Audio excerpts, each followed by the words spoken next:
Quero convidá-los a abrir a Escritura na carta de Paulo aos Efésios, capítulo 2, versos do 1 ao 10. Nós vamos expor esse fragmento desta carta paulina, onde ele vai tratar sobre a soteriologia, que é a doutrina da salvação. Efésios 2, versos do 1 ao 10. Acompanhe aí a leitura desta porção da palavra de Deus. Ele vos deu vida, estando vós mortos os vossos delitos e pecados, nos quais andastes outrora, segundo o curso deste mundo, segundo o príncipe da potestade do ar, do espírito que agora atua nos filhos da desobediência, entre os quais também todos nós andamos outrora, segundo as inclinações da nossa carne, fazendo a vontade da carne e dos pensamentos, e éramos por natureza filhos da ira, como também os demais. Mas Deus, sendo rico em misericórdia, por causa do grande amor com que nos amou, e estando nós mortos em nossos delitos, nos deu vida juntamente com Cristo, pela graça sois salvos. E juntamente com Ele nos ressuscitou e nos fez assentar nos lugares celestiais em Cristo Jesus, para mostrar nos séculos vindouros a suprema riqueza da sua graça em bondade para conosco em Cristo Jesus, porque pela graça sois salvos, mediante a fé. E isso não vem de vós, é dom de Deus, não de obras, para que ninguém se glorie, pois somos feitura dele, criados em Cristo Jesus para as boas obras, as quais Deus de antemão preparou para que andássemos nelas. Nós vamos orar mais uma vez. Curva a sua fronte. Deus bendito, para sempre seja glorificado teu majestoso, poderoso, excelso, augusto, glorioso nome. Nós bendizemos a ti, que estávamos perdidos e fomos achados, que vivíamos como ovelhas que não têm pastor, mas o bom pastor, o sumo pastor da nossa alma, nos encontrou e nos trouxe ao redil das ovelhas. Nós bendizemos a ti por isso, Senhor, porque reconhecemos que não depende nem de quem quer, nem de quem corre, mas de usar o Senhor as tuas misericórdias. Obrigado, Senhor, porque o Senhor agiu de forma misericordiosa para conosco. Agora, como ovelhas, teu pasto, povo que te pertence, nós queremos te pedir que abra-nos o coração e alimente-nos com o maná dos céus, que a tua palavra seja como a semente selecionada pelo lavrador, que meticulosamente prepara a terra e a lança, aguardando que os frutos sejam produzidos. Assim também, Senhor, nós lemos a Escritura e suplicamos no nome bendito e glorioso do Senhor Jesus, que prepares agora o nosso coração para recebê-la, para vivê-la, para praticá-la, para que em tudo Jesus Cristo, nosso Redentor, o único mediador entre Deus e os homens, seja honrado e glorificado. Em nome dele nós oramos. Amém. Irmãos queridos, a soteriologia é um fragmento, um ramo das disciplinas da teologia sistemática. A soteriologia é a doutrina que vai tratar sobre salvação. E a forma como você entende a salvação faz toda a diferença, a proporção da cosmovisão que você vai ter de Deus, do mundo e de você. Nós sabemos que no âmbito do cristianismo existe uma diferença significativa quando o tema é a soteriologia. Eu quero inicialmente falar um pouco, primeiro, sobre o conceito etimológico da palavra soteriologia, e depois expor as diferentes visões para então abordarmos a passagem lida nessa noite. A primeira coisa que você precisa entender para ter uma percepção do que é que Paulo quis comunicar à igreja em Éfeso, nesse capítulo tão conhecido, é que a soteriologia é uma palavra que tem a conexão de duas palavrinhas gregas. Nós precisamos entendê-la. Primeiro, logia, que significa estudo ou tratado. E a outra palavra é soteria, que vai tratar exatamente dos aspectos inerentes à salvação. Então, a soteriologia é o ramo da teologia sistemática que vai se ocupar com esse tema, como a obra da redenção é aplicada à vida do pecador. A proporção da compreensão desse fundamento da teologia sistemática, você vai perceber que há muitas cosmovisões. Por exemplo, para um romanista, alguém que nasceu, que foi criado na Igreja Católica, a salvação pode ser obtida e pode ser conservada através das obras, de modo que as pessoas creem que através das suas muitas obras, elas podem despertar o interesse de Deus para olhá-la e contemplar a sua necessidade de ser salvo. Um pensamento muito semelhante ao pensamento romanista é o pensamento dos arminianos. Os arminianos, por crerem que o ser humano tem o livre-arbítrio, eles acreditam que uma pessoa, no seu estado de depravação total, pode, por sua livre agência, se voltar para Deus. Então, o arminiano não somente crê que há no ser humano essa capacidade, mas ele crê também que o ser humano ele pode ser salvo através das obras, já que a fé é uma obra que surge no coração dele, então há uma relação no que tange ao seu pensamento de que essa pessoa pode sim, não somente se salvar, mas se preservar salvo até o fim.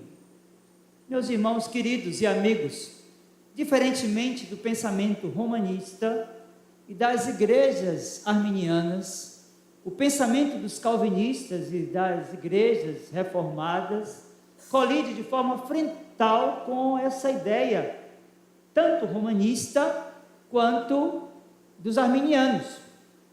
Nós precisamos de pensar a salvação avaliando dois termos que são importantes para compreendê-la. Há uma palavra que define o pensamento do romanismo e do arminianismo, que é sinergismo.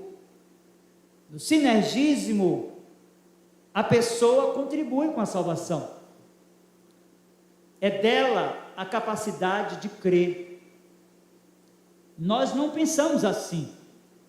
Como nós cremos que uma pessoa sem Deus, ela está morta nos seus delitos e pecados, e por essa condição ela não tem qualquer volição que possa voltar o seu olhar para o alto, nós cremos num conceito monergístico da salvação.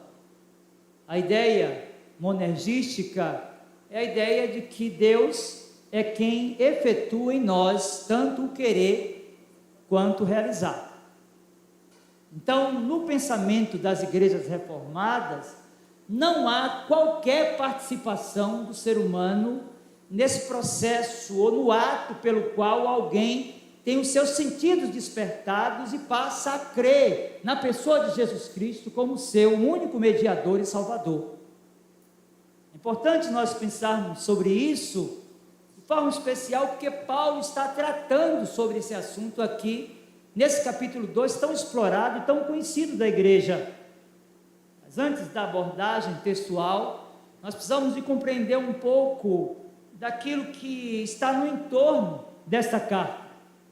Primeiro, nós precisamos de compreender como era a estrutura de uma carta no passado.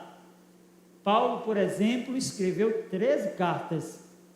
É uma vasta literatura onde ele trata não somente sobre questões doutrinárias, mas também, sobretudo, sobre questões da vida do cristão.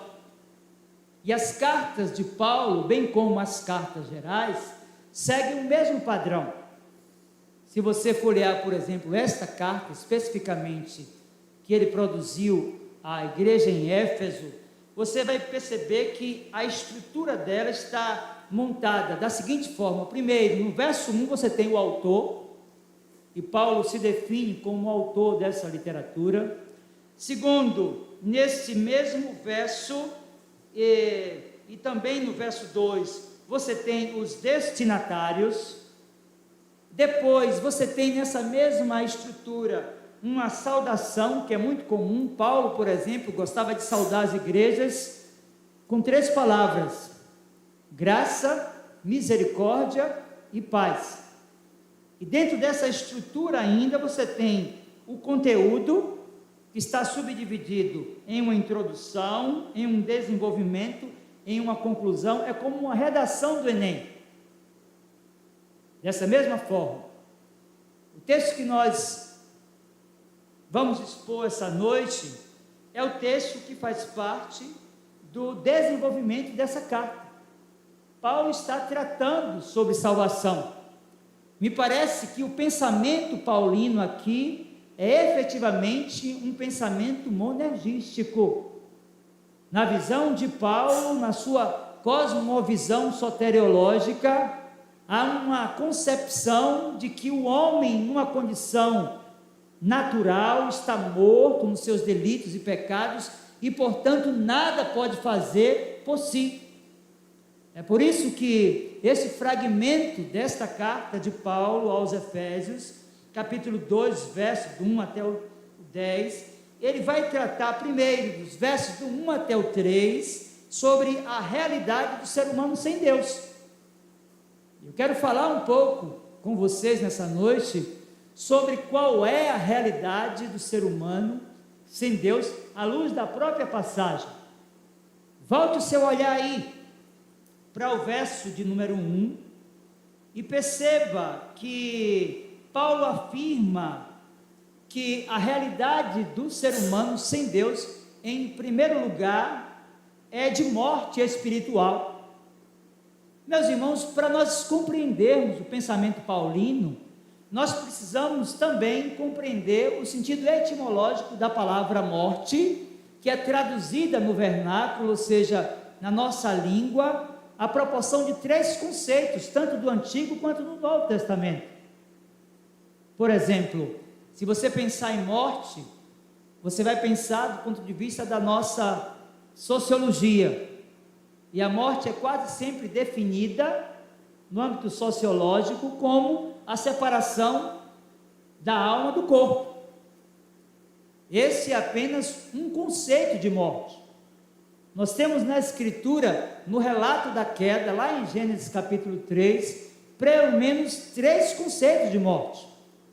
O primeiro conceito de morte que nós temos na Escritura é de morte espiritual. Deus colocou o primeiro casal no jardim, deu para eles acesso a tudo que havia ali, mas deu-lhes uma ordem. Disse para eles: todos os frutos do jardim vocês podem comer, mas do fruto do conhecimento do bem e do mal não coma, porque se vocês comerem, vocês vão morrer. Objetivamente, um leitor desavisado da Escritura vai dizer: há uma contradição nisso aqui, porque eles comeram, mas permaneceram vivos, e inclusive procriaram, e viveram muitos anos.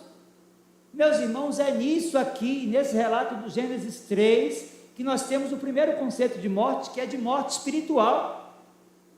Até ali, Deus se relacionava diretamente com o primeiro casal, mas a partir dali, a relação passa a ser mediada, porque a morte entrou no cenário da criação, e eles, muito embora permanecessem biologicamente vivos, estavam a experimentar naquele momento do conceito de morte espiritual. Isso quer dizer que há muitas pessoas que estão biologicamente vivas, muitas inclusive sadias, tanto do ponto de vista clínico como emocional, mas se encontram mortas nos seus delitos e pecados. Este é o primeiro conceito de morte que a Escritura nos diz. Paulo disse: Ele vos deu vida estando vós mortos nos vossos delitos e pecados. Então, morte, na tradução para o vernáculo, pode ser morte espiritual. Morte, na tradução do vernáculo, pode ser a morte física. Esse é o conceito que mais a sociedade sabe e explora. É a ideia de que o nosso corpo deixa de funcionar à proporção que a nossa alma ou espírito sai dele. E quando isso acontece, você pode estar vinculado ao melhor hospital desse país. Você pode estar lá no Sírio-Libanês, ligado àqueles aparelhos ultramodernos, com o melhor cirurgião, com o melhor médico. Mas como Deus estabeleceu não somente o dia da sua chegada, mas o dia da sua partida, quando a sua alma sai do seu corpo, você vai experimentar da sentença que Deus havia dado ao primeiro casal: se vocês comerem, vocês vão morrer. Eles morreram espiritualmente, mas depois de um tempo de existência nessa condição, eles também experimentaram da morte no seu sentido físico. A alma deles separou-se do corpo e voltou para o Senhor. Mas há, por último, um terceiro conceito de morte, que é a morte eterna. Meus irmãos, esse é o conceito mais angustiante, mais doloroso, mais dilacerante do que significa a morte. A morte eterna é a separação definitiva, irremediável da criação do seu Criador. É a ideia de que aqueles que partem sem uma aliança com Deus por meio de Jesus Cristo vão viver eternamente separados dele, experimentarão no dia da parousia, quando Cristo voltar, de receberem corpos para serem punidos no lago que arde com fogo e enxofre. É a separação definitiva e eterna de uma pessoa que não experimentou da salvação, da graça salvadora. Paulo afirma, aqueles irmãos a quem ele endereça esta carta, que a realidade do ser humano sem Deus é a realidade de alguém que está morto nos seus delitos e pecados. Mas a apresentação ainda, nesta primeira parte do texto, versos do 1 até o 13 de Efésios, capítulo de número 2, de uma outra condição que toma a vida daqueles que se encontram mortos nos seus delitos e pecados. Paulo segue, e agora, no verso de número 2, ele vai dizer: nos quais andastes outrora, segundo o curso deste mundo, segundo o príncipe da potestade do ar, do espírito que agora atua nos filhos da desobediência. Meus irmãos queridos e amigos, a segunda condição, ou realidade do ser humano sem Deus, é de rebelião contra Deus. É isso que Paulo deixa claro aqui no verso 2. Verso 1, ele apresenta a condição espiritual de pessoas que, muito embora biologicamente vivas, estavam espiritualmente mortas. Mas no verso 2, ele vai expor a experiência daqueles que Cristo chamou a uma relação pactual de aliança, e ele começa dizendo: vocês andaram outrora segundo o curso do mundo. Diz mais: segundo o príncipe da potestade do ar, do espírito que agora atua nos filhos da desobediência. Meus queridos, a realidade, ou a triste realidade do ser humano sem Deus, é que, muito embora ele não tenha essa compreensão, ele está em rebelião contra Deus. Tudo que a lei de Deus, as suas duas tábuas, aquela que é vertical e a outra que é horizontal, expõe para que o ser humano viva um homem natural. O ser humano natural não consegue fazer. Você vai dizer: pastor, nós conseguimos? Não. Mas há alguém que conseguiu por nós. E como nós estamos vinculados a Ele, nós estamos certos de que, por Ele ter cumprido perfeitamente a lei, nós não seremos punidos, já que a punição que recairia sobre nós, como lemos em Isaías 53, caiu sobre Cristo. E por isso, como Deus é justo, e Ele já puniu o seu Filho, Ele não vai mais punir aqueles com quem Ele fez uma aliança eterna e de amor. Então, a segunda realidade do ser humano sem Deus é que ele se encontra em rebelião contra Deus. Meus queridos, é bom que se diga que há muitas pessoas boas, que praticam boas obras, que ajudam instituições de caridade, cuja vida ética, moral, social, familiar é um exemplo a ser seguido, mas nada disso pode fazer com que essa pessoa seja justificada dos seus pecados, porque ela está morta nos seus delitos e pecados, e porque, não estando vinculada a Cristo, ela permanece em rebelião contra Deus. Mas vejam, há aqui um terceiro aspecto, e que é muito angustiante, verso 3 de Efésios capítulo 2, entre os quais também todos nós andamos outrora. Paulo está falando de uma experiência pretérita, e ele se inclui, mesmo sendo religioso, ele diz ter vivido assim também, segundo o curso do mundo, segundo a potestade do ar. E agora no verso 3, depois de relatar essa experiência, ele vai dizer, segundo as inclinações da nossa carne, fazendo a vontade da carne e dos pensamentos. Aí ele vai dizer, e éramos por natureza filhos da ira, como também os demais. Meus irmãos, a terceira condição do ser humano sem Deus é uma condição de condenação pela ira de Deus.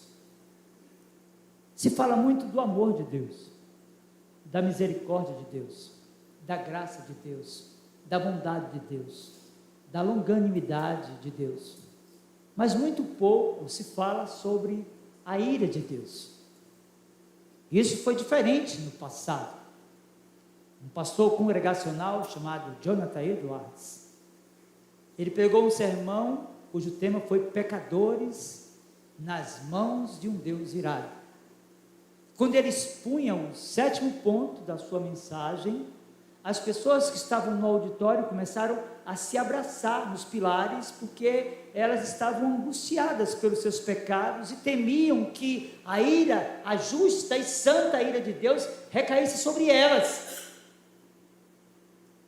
Paulo afirma que a realidade do ser humano sem Deus é de condenação pela ira de Deus. Pastor, por que é que os cristãos, aqueles que foram regenerados, aqueles que foram santificados, aqueles que foram justificados, não serão punidos da mesma medida?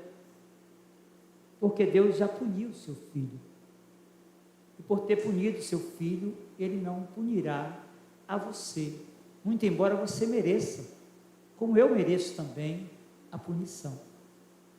Mas é nisso que está o elemento da graça de Deus, é nisso que se manifesta a sua longanimidade, o seu amor. É isso que justifica a tese de que Ele renova sobre nós as suas misericórdias a cada manhã, e elas são a causa de não sermos consumidos. Mas, meus queridos irmãos, Paulo vai seguir nessa apresentação soteriológica, tratando sobre salvação com aqueles irmãos, em uma cosmovisão monergística. E agora, na segunda parte da passagem, a partir do versículo 4, ele passa a tratar da realidade do ser humano com Deus, ou em uma aliança com Deus. Meus irmãos, é por demais animador lermos a partir do versículo 4 e até o versículo 10, aquilo que o apóstolo Paulo ensina acerca da realidade do ser humano numa aliança com Deus. E a realidade do ser humano numa aliança com Deus, vejam comigo na própria passagem, meus irmãos, versos 4 e 5, Paulo diz assim, leia aí: mas Deus, sendo rico em misericórdia, por causa do grande amor com que nos amou, e estando nós mortos em nossos delitos, nos deu vida juntamente com Cristo. pela graça sois salvos. Meus queridos irmãos, a realidade do ser humano em uma aliança com Deus é a realidade da vida eterna. O problema desse primeiro ponto da realidade do ser humano em uma aliança com Deus é que ele é muito mal interpretado. Quando nós pensamos em vida eterna, geralmente nós remontamos o futuro. No dia que experimentarmos da morte física, aquele dia marcado por Deus, registrado no seu livro, como disse o salmista no Salmo 139, verso 16, quando a nossa senha for chamada, é quando pensamos um pouco sobre essa realidade da salvação eterna ou da vida eterna. Meus irmãos queridos, muito embora não haja consciência naqueles que estão distanciados de Deus por causa do seu pecado, cujos nomes estão registrados no livro da vida, eles foram salvos como nós eternamente. A nossa salvação, ou essa condição, dessa realidade da vida eterna, não nos virá quando partirmos para a glória celestial. Ela nos foi dada antes da fundação do mundo, quando nada ainda existia, quando esse mundo era uma substância informe, antes dos 6 dias da criação e aquele 7º dia, quando Deus descansou para contemplar a beleza daquilo que havia criado. O crente, ele tem a vida eterna desde antes da fundação do mundo. O seu nome está lá, registrado no livro da vida, e a igreja, no seu ofício profético, anuncia as boas novas da salvação, aguardando que os sentidos dos eleitos sejam despertados, que eles tenham consciência de pecados e venham a relação pactual com Deus por meio de Jesus Cristo. Então você não somente está salvo, mas você estava salvo mesmo quando você não sabia disso. É nosso dever enquanto igreja anunciar a palavra, porque Cristo veio, anunciou as boas novas da salvação, cumpriu a sua missão, morreu, foi sepultado, ressuscitou, foi assunto aos céus e designou a igreja para anunciar as boas novas da salvação, para que os eleitos, conscientes dos seus pecados e arrependidos deles, se acheguem ao trono da graça por meio de Jesus Cristo e tomem consciência da herança que tem. Há muita gente salva por aí, com herança que ainda não tomou posse, porque a igreja não tem sido eficiente na sua missão de anunciar as boas novas da salvação. É meu dever, é dever de vocês, é dever de você que está escutando essa mensagem, anunciar as boas novas para que os eleitos sejam chamados. Então a salvação é atemporal. Essa é a definição de Paulo aqui. Você não será salvo, você não viverá essa salvação ou a vida eterna quando você partir. Você já está sentado nas regiões celestiais em Cristo Jesus. É esse seu status, é esse meu status, muito embora nem você nem eu mereçamos nada, absolutamente nada do Senhor. Depois de falar da condição pregressa, da condição que eles viveram no passado, Paulo passa agora a glorificar a obra de Cristo, dizendo que a realidade do ser humano em uma aliança com Deus é que ele está eternamente salvo, porque Deus registrou o seu nome no livro da vida. Mas há um segundo aspecto aqui que nos compete destacar. Vejam, agora, verso de número 6, lemos o 4 e o 5, agora o verso 6, uma nova realidade do ser humano numa aliança com Deus.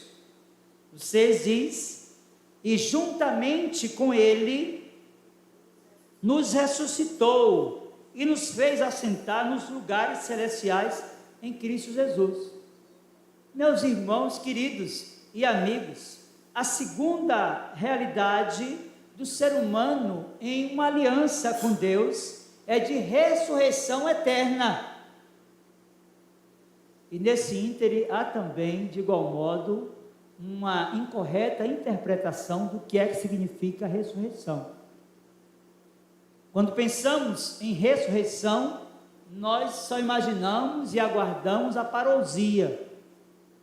A parousia é o dia do Senhor, quando Cristo virá para estabelecer definitivamente o seu reino aqui. Pensamos muito sobre a ressurreição do nosso corpo. Às vezes ficamos a imaginar como será esse corpo glorificado, perfeito, sem as mazelas do pecado. Meus irmãos, a segunda condição do ser humano em uma aliança com Deus é de ressurreição eterna, e isso tem uma relação também com o momento em que um pecador tem a sua consciência despertada e se vê como um pecador que precisa confessar os seus pecados. É a partir daí, o que nós conhecemos como a regeneração, ou na linguagem joanina, o novo nascimento, que a pessoa experimenta da ressurreição. Paulo fala dessa ressurreição como a primeira ressurreição. Isso não é difícil para você entender, já que no início desse capítulo, ele afirmou que aqueles a quem ele endereçou esta carta estavam mortos nos seus delitos e nos seus pecados. Então nós compreendemos aqui que a regeneração, o novo nascimento, é também uma ressurreição, que não é a ressurreição do corpo, mas do sujeito, que experimentou de Cristo, e que agora tem o seu olhar moldado pela Escritura, que é a sua única regra de fé e de prática, e caminha segundo o padrão de Deus, a ética de Deus, a visão de Deus. É importante que você se veja nessa condição como alguém que já ressuscitou espiritualmente, porque você não é mais um morto, você não é o da sexta-feira. Já viu como o mundo celebra sexta-feira, né? Sexta-feira é o dia do morto. Não foi sexta que Jesus morreu? Não é? Nós somos do domingo, do dia da ressurreição, não é? A sexta, o pessoal, principalmente quando é início de mês, sextou, os bares ficam cheios, não é? Lá na cidade universitária a gente tem o sextou, aí vemos que adjetivar, com o Redentor, para discutir alguns temas. Então a ideia é de que nós já ressuscitamos com Cristo. A nossa mente foi renovada, o seu Espírito passou a habitar em nós, ele fez aquilo que os teólogos definem como a cirurgia divina, ele tirou o nosso coração de pedra e colocou um coração de carne. Você já foi selado para o dia da redenção. O que é interessante é que nem eu nem você fizemos absolutamente nada para isso. Foi tudo por graça, e a gente vai ver isso para frente. Meus irmãos, a segunda condição, segundo o texto, do ser humano em uma aliança com Deus, é que ele não somente já ressuscitou, mas aguarda com expectativa o dia que Cristo voltará para que o seu corpo, ele retorne do pó, ressuscite naquele estado glorioso de perfeição, ainda no pacto das obras, como viveram Adão e Eva antes da desobediência. Esta será a sua realidade, você que já confessou Jesus como Salvador. Ele vai voltar, ele vai estabelecer aqui o seu reino, e nós reinaremos com ele por toda a eternidade. Irmãos, isso é graça do bendito Deus. E Paulo vai seguindo aqui, e agora ele vai falar a partir do versículo de número 7 e até o versículo 10, sobre a terceira condição do ser humano em uma aliança com Deus. Vejam, o 7, que está mais conectado ao 6, ele diz: para mostrar nos séculos vindouros a suprema riqueza da sua graça, em bondade para conosco, em Cristo Jesus. Mas agora, a partir do 8 e até o 10, que é o que nos interessa para esse terceiro e último ponto desse estudo bíblico, ele vai dizer, justificando, ele começa com um porquê. E ele diz, tão conhecido esse texto, não é? Vamos ler juntos? Até o 10. Porque pela graça sois salvos, mediante a fé, e isso não vem de vós, é dom de Deus, não de obras, para que ninguém se glorie, pois somos feitura dele, criados em Cristo Jesus para boas obras, as quais Deus de antemão preparou para que andássemos nelas. Meus queridos irmãos, a terceira condição do ser humano em uma aliança com Deus é de que ele foi salvo pela graça. Nós voltamos lá ao início do estudo, que o arminiano, que acredita no livre-arbítrio, ele acha que ele se salvou. E por achar que se salvou, ele acha que ele também pode perder a salvação. Existe uma lógica nesse sistema. Se foi ele que conseguiu, então ele pode perder. Enquanto reformados e calvinistas, nosso pensamento é diferente. Como nós não fizemos nada, nós não podíamos, não tínhamos nenhuma capacidade, habilidade. A salvação nos foi dada de forma graciosa, como um presente de Deus. Então, nós também não acreditamos que Deus possa tomar de nós essa salvação. Nós não cremos que um eleito possa se perder. E é importante que você pense nisso, sobretudo avaliando os atributos de Deus. Existe um dos atributos incomunicáveis, existem os atributos comunicáveis e os atributos incomunicáveis.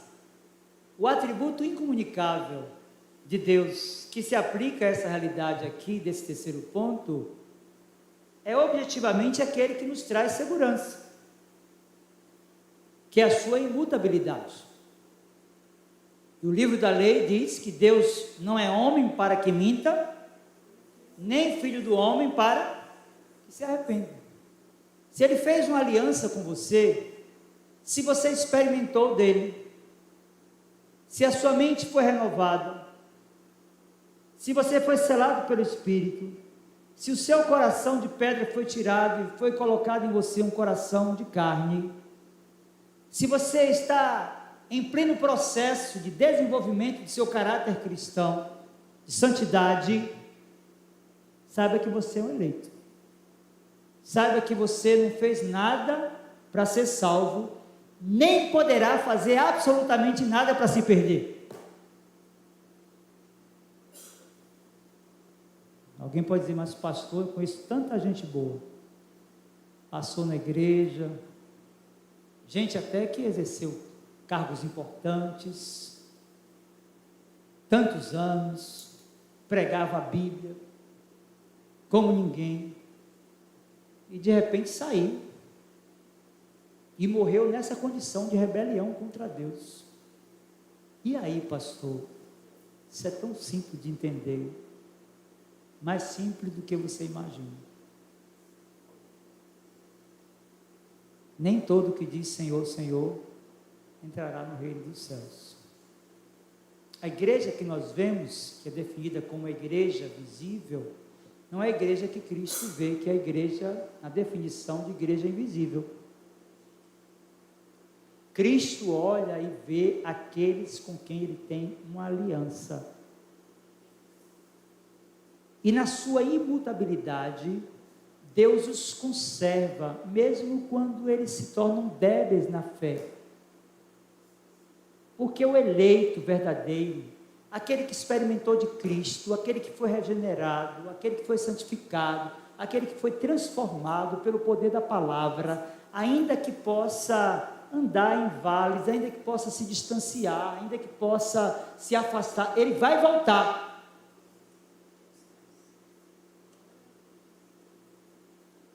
Eu acho que, talvez para explicar isso melhor do ponto de vista bíblico, é você lembrar do pródigo. O pródigo declarou a morte antecipada do pai quando pediu seus haveres. Pegou a grana, saiu, destruiu tudo em bordéis, com meretrizes, tomou todas, acabou com tudo, e por fim já estava se alimentando da comida dos porcos, quando seus sentidos foram despertados. E quando arrependido de tudo que fez, ele tornou a casa do seu pai. Ao chegar lá, o pai estava lhe esperando, de braços abertos, com a sandália nova e com um banquete, para celebrar aquele que havia se perdido e foi achado. Quando alguém sai e não volta, quando alguém, mesmo exercendo função importante na igreja, vive de forma dissoluta, é porque nunca nasceu de novo. O que eu quero dizer para você nessa noite é que a realidade do ser humano numa aliança com Deus é que ele foi salvo pela graça, e por ter sido salvo pela graça de Deus, por não ter feito nada por isso, já que ele é agente da passiva, Deus é o sujeito da ação, ele estava salvo quando não sabia, e permanecerá salvo, mesmo quando a sua fé estiver débil, mesmo quando ele estiver enfraquecido. Meus irmãos queridos e amigos, nós iniciamos a exposição desse texto nessa noite, falando sobre alguns conceitos da soteriologia. Basicamente, há dois pilares que sustentam o pensamento soteriológico no que tange o cristianismo.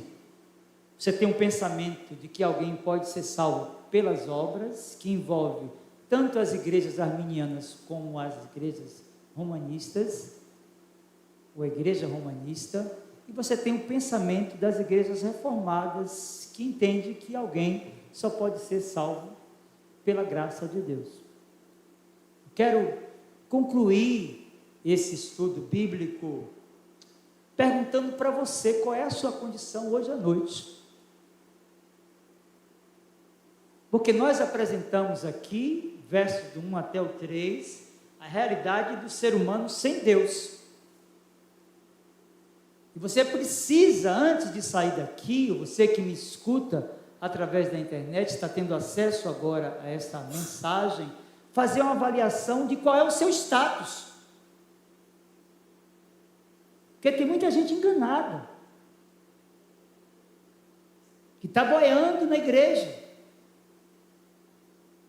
que achou a igreja um lugar massa, e de fato é. Não tem um lugar melhor, do ponto de vista sociológico, do que a igreja. É um lugar de acolhimento, de provisão, de piedade. Mas isso não é tudo. Você poderá entrar e sair nesse templo físico, mas se a sua realidade é de um ser humano sem Deus, você não terá acesso ao templo celestial. Porque você se encontra morto, porque você se encontra em rebelião, porque você se encontra condenado, ou condenada. Pastor, o que é que eu faço? Eu estou desesperado agora, estou desesperada. Você precisa se arrepender, voltar o seu olhar para o trono da graça, suplicar a Deus misericórdia, consertar a sua vida, porque o céu reserva muitas surpresas, irmãos, muitas. Há muita gente que você vai esperar lá e você não vai encontrar, e outras pessoas que você vai ter surpresa. Tu está fazendo o que aqui? Aquele estilão doido. A gente avalia muito pelo estereótipo, né? Deus olha isso aqui, ó. Coração regenerado, vida de santidade, piedade, graça do altar de Deus. Então você precisa responder essa pergunta: qual é o seu status? Qual é a sua realidade? É do ser humano sem Deus? Se for, eu quero dizer para você, faça esse transporte para os versos de 4 a 10, porque ele nos apresenta a realidade do ser humano em uma aliança com Deus. Pastor, o que é que eu posso fazer? Confiar em Cristo. Você não pode confiar nas suas obras, você não pode confiar no seu dinheiro, você não pode confiar nas suas relações, você não pode confiar na sua capacidade acadêmica, você não pode confiar na sua capacidade religiosa. Você só pode confiar em Cristo, porque Ele é que justifica o pecador. E Ele está disposto a fazer isso por você nessa noite. Você que está acompanhando aí, na sua casa, vivendo vida dissoluta de qualquer jeito. Cristo quer mudar a sua realidade. Ele dá esse novo status. Ele dá um novo coração. Selar você para o dia da redenção. Eu quero orar, pedindo a Deus que, se a sua realidade é de um ser humano sem Deus, mesmo estando na igreja, que você se arrependa hoje. Confesse seus pecados, abandone-os e viva para a glória de Deus. Feche os olhos, vamos orar, Senhor. Meu Senhor, em nome de Jesus, Teu Filho bendito, nosso Supremo Pastor e amado Redentor, nós nos aproximamos de Ti mais uma vez, por Ele, Seu sacrifício perfeito, eterno, substitutivo e suficiente, porque vivíamos como ovelhas que não têm pastor, mas o Senhor nos encontrou e nos deu esse novo status. Nós fomos salvos por Tua graça e bondade. Nós queremos Te pedir, meu Senhor, que por amor de Jesus Cristo, Teu Filho, o Senhor desperte os sentidos daquelas pessoas que, mesmo vinculadas a uma igreja, não estão vinculadas a Ti. Nós Te pedimos por elas, a fim de que tenham consciência de pecados, a fim de que, arrependidas dos seus pecados, os deixe e vivam para a Tua glória, vinculadas a Ti, buscando o aperfeiçoamento do caráter e do serviço cristão, para que Cristo Jesus, o nosso Redentor e Salvador, seja glorificado nessa vida.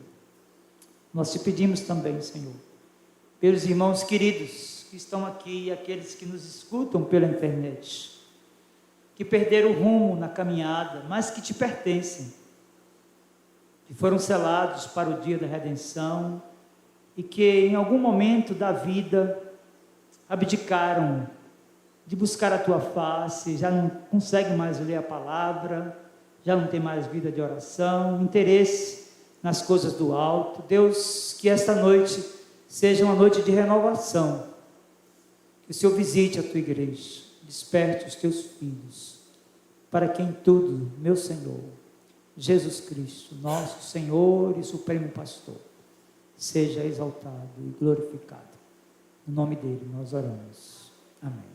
Recebam a bênção, irmãos, que a graça do Senhor Jesus, o amor de Deus, nosso muito bondoso Pai, o poder, a comunhão e as consolações do Santo Espírito de Deus, sejam sobre vós, irmãos, e sobre vós repouse.